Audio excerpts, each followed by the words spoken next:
Hello students, how are you all? Welcome to our online learning session. In this video, we will be seeing examples of letter. One informal letter and one formal letter. As I have explained the format, important points to remember when you write a letter. Okay, so now this video will tell you the forms of letter. इस video में अपन देखेंगे कि कौन सी forms होती हैं, that is formal and informal, and questions कैसे put up होते हैं फॉर लेटर्स. सो लेटर्स आपको एक एमसीक्यू फॉर्म में मिल सकता है आपके एग्जाम में, एक आपको fill in the blanks form में दिख सकता है, जैसे मैंने आपको दिख रहा है स्क्रीन पे, मैंने यहाँ पे मार्क करे हुए हैं कुछ वर्ड्स. तो ये क्या है, एग्जाम्पल है. आई एम नॉट सेइंग कि ये सेम ही आएगा, ये आपको मैंने एग्जाम्पल के तौर पे कि फिल इन द ब्लैंक्स कैसे आ सकते हैं. Basically fill in the blanks आपकी लेटर फॉर्मेट पे बनेगा. आपका या तो address format, date format, closing remarks पे या सेंडर्स. नेक्स्ट जो लेटर बॉडी है उसके ऊपर कैसे बन सकते हैं फिल इन द ब्लैंक, वो आपको इंफॉर्मेशन आपको क्वेश्चन में से मिल जाएगी या आपको अपनी इमेजिनेशन यूज़ करनी है. ओके, जैसे फॉर्मेट जो है एड्रेस का, एड्रेसी का, नीचे क्लोजिंग रिमार्क्स का एंड सेंडर का, वो सेम रहेंगे. वो अगर मैं आपको नेम क्वेश्चन में लिख के दे रही हूँ तो आप एज इट इज़ लिख दोगे, एंड अगर मैं नेम मेंशन नहीं कर रही तो वो आप अपना नेम लिख सकते हो या कोई भी नेम लिख सकते हैं. नेक्स्ट है एमसीक्यू फॉर्म.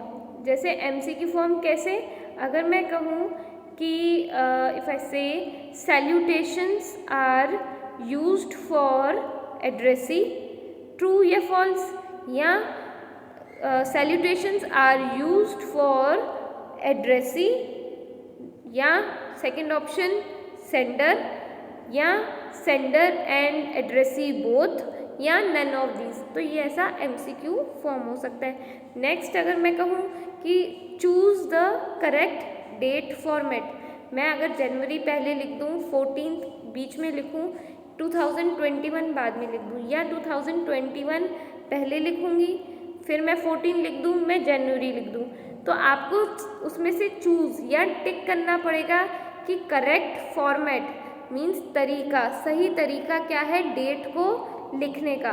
तो ये 4 ऑप्शंस होंगे, आपको एक चूज़ करना है. या फिर आप लेटर पूरा का पूरा प्रिंटेड होगा, बीच में स्पेस छोड़ी होगी, ब्लैंक्स दिए होंगे, आपको वो फिल करने हैं ब्लैंक्स. कैसे, अब आपको कैसे फिल करने हैं, आपको पता है एड्रेस के नीचे डेट आएगी, हमेशा एड्रेस के नीचे डेट आती है.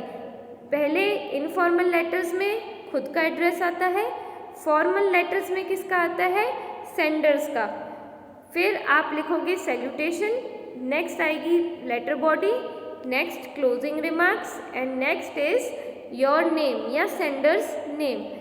ये अगर आपने ऊपर नीचे कर दिया कि डेट पहले लिख दी और डियर प्रणव बाद में लिख रहे हो, या डियर प्रणव पहले लिख रहे हो और डेट बाद में लिख रहे हो, या डेट लेफ्ट हैंड साइड की जगह राइट हैंड साइड लिख रहे हो, तो ये रॉन्ग है. Next important point two remember is commas. अगर आप कॉमास यहाँ पे लगाना भूल जाते हैं तो ये रॉन्ग है, इसमें आपके मार्क्स डिडक्ट होंगे. Got my point. कैसे, अगर मैं कॉमा नहीं लगाऊं, कॉमा का मतलब होता है कि वहाँ पे एक पॉज है, रुकना है. जैसे ये फर्स्ट एग्जाम्पल अपन लेते हैं 126 हेयर, 126 शास्त्री नगर कॉमा. अगर मैं लिखूं शास्त्री नगर कॉमा, नीचे जस्ट एक लाइन में मेरठ से जस्ट ऊपर मैं अजमेर लिख सकती हूँ, मैं अजमेर के बाद भी कॉमा डालूंगी. क्यों, क्योंकि मैं और एड्रेस अपना लिखना चाह रही हूँ. अगर शास्त्री नगर पे मेरा एड्रेस ख़त्म है तो मैं वो लिखूँगी शास्त्री नगर कहाँ है, मेरठ में है. अगर मैं ये लिखना चाहूँ कि शास्त्री नगर कहाँ है, अजमेर में है, अजमेर कहाँ है, मेरठ में है, तो जो भी लास्ट आपका एड्रेस का जो वर्ड होगा वहाँ कॉमा नहीं लगेगा. अगर मैं लिखूँ 126 Shastri Nagar flat number 3 building number B, तो यहाँ पे भी कॉमास आते जाएंगे. क्यों, क्योंकि ये एड्रेस आप लिख रहे हो, एड्रेस जहाँ ख़त्म होगा वहाँ पे हेयर यहाँ पे आप नहीं लिखोगे कि कॉमा है। नेक्स्ट है राइट अ क्वेश्चन नंबर 2 जो अपन पढ़ रहे हैं एग्जाम्पल के तौर पे। Write a letter to your friend thanking him for birthday present he send to you. अब ये लेटर क्या है? थैंकिंग लेटर है। किसको? अपने दोस्त को थैंक यू कहना है। किसके लिए? एक बर्थडे प्रेजेंट के लिए। एंड एट द एंड ये जो क्वेश्चन मैंने यहाँ लिखा है आपको अपनी बुक में ही ये मेंशन करना है, यू आर मधु। आपको ये अपनी बुक में लिखना है यू आर मधु। और ये मैंने क्यों लिखाया?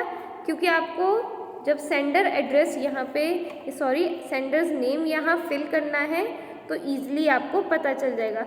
अगर मैं यहाँ पे आपको नहीं लिख के दूँ यू आर मधु तो आप अपना नेम लिख सकते हो या किसी और का नेम लिख सकते हैं, बट आपको नेम एट द एंड लिखना बहुत इम्पॉर्टेंट है।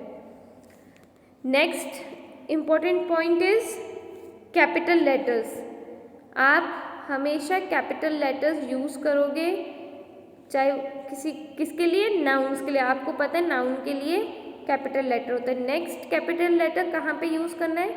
सैल्यूटेशन में। डियर का डी कैपिटल, प्रणव क्योंकि नेम है तो अपन को पता है पी कैपिटल। नेक्स्ट लविंगली का एल कैपिटल होगा। And at the end your sender name है तो ऑफकोर्स कैपिटल में first letter of the name would be capital. अगर ये भी आपके कैपिटल नहीं होंगे words then again it has the chance of deducting marks. So first line here from letter, the beautiful present you had sent me on my birthday delighted me and showed your love and concern for me. अब यहाँ पे मैं dash दे सकती हूँ, the beautiful dash क्या? Present. Beautiful क्या हो सकता है? प्रेजेंट हो सकता है। या आप लिख सकते हो the beautiful watch you sent me on my birthday. Birthday की जगह ऑन माई डैश। तो आपको सोचना पड़ेगा कि यहाँ पे क्या फिल होगा और ये आप इजीली कैसे गेस कर सकते हो? With the help of examples, with the questions. कैसे? यहाँ पे आपको पता चल गया कि कब प्रेजेंट मिला, बर्थडे पे प्रेजेंट मिला, और बर्थडे पे क्या चीज़ मिली? प्रेजेंट मिला। Vice versa, it is case of vice versa.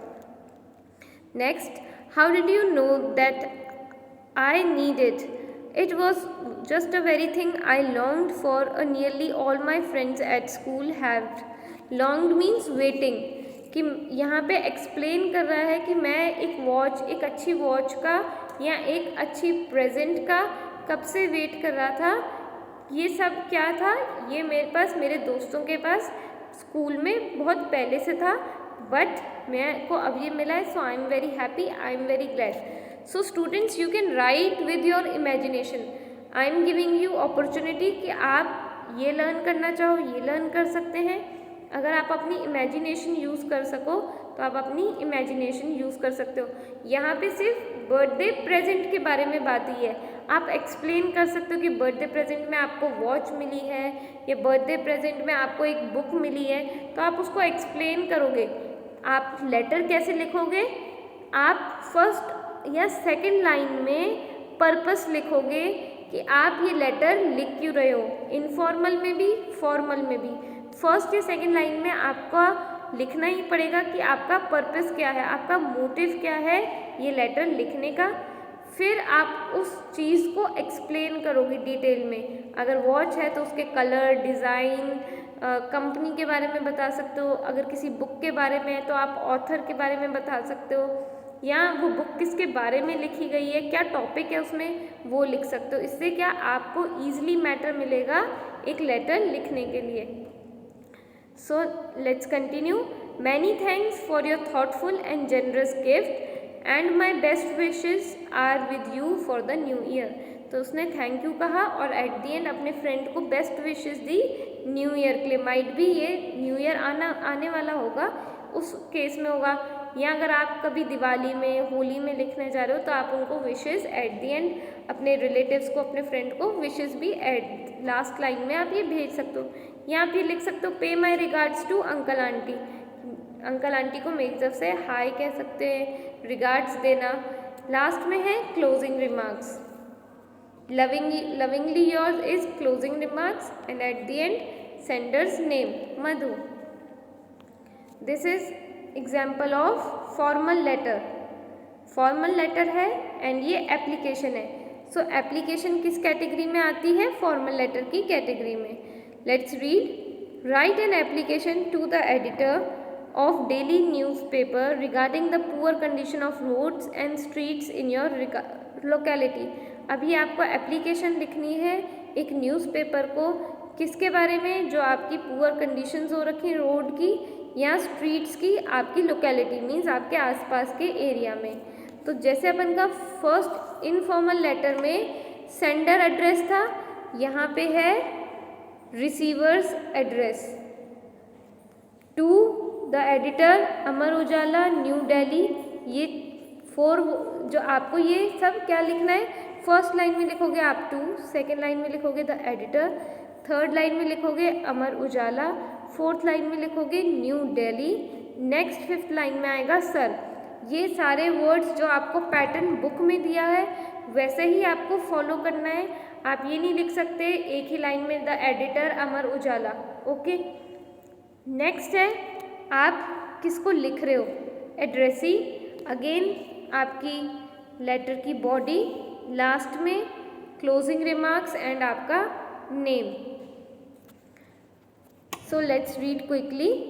The editor. अब मैंने जैसे आपको बताया कि नाउन्स का और एडिटर, यहाँ पे सिर्फ एडिटर भी लिख सकते थे पर उन्होंने द एडिटर लगाया है बिकॉज उस न्यूज़पेपर का एडिटर कौन होता है? एक ही एडिटर होता है, इसलिए the editor. Next Amar Ujala comma new Delhi.